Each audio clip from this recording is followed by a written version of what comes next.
কি আছে, মনে হয় পৃথিবী জান্নাত, আর সবাইকে মনে হয় পরীর মতো ঘুরতেছে, ভালো লাগে। এরা ফুরফুরে হয়ে গেছে, এরা আনন্দ ফুর্তি করতেছে, মজা করতেছে।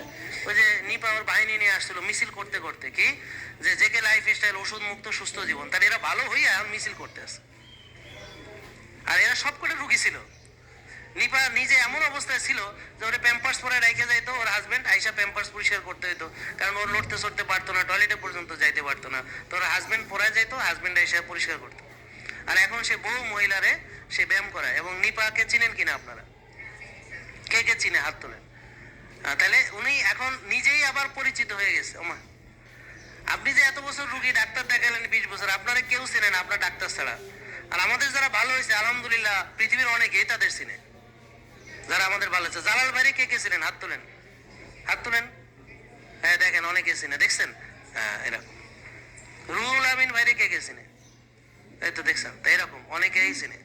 অভিরে কে কে চিনে? অভি, অভি, হ্যাঁ অভি আপু, ওই যে হ্যাঁ অভি আপু, হ্যাঁ এবার বুঝতে পারছেন? এই তা এরকম আমাদের যারা ভালো হয়েছে,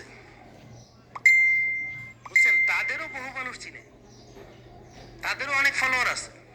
জালাল ভাইয়ের পরামর্শে আরো হাজার হাজার রুগী ভালো হয়েছে, তার 85,000 ফলোয়ার আছে, শয়ে শয়ে লোক নিয়ে ব্যায়াম করে একসাথে।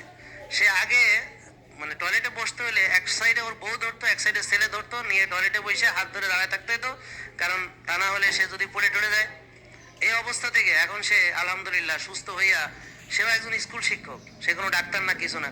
তো ওই দিন তার বাইরে নিয়ে আসছিল সবাইকে, এবং ওখানে অনেক লোক তার ওখানে ব্যায়াম করে করে এখন ভালো হয়ে গেছে, সুস্থ হয়েছে।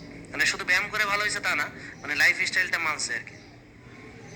একটা উদ্দেশ্য নিয়ে তো মানুষকে আনলে বাকিটা করা যায়।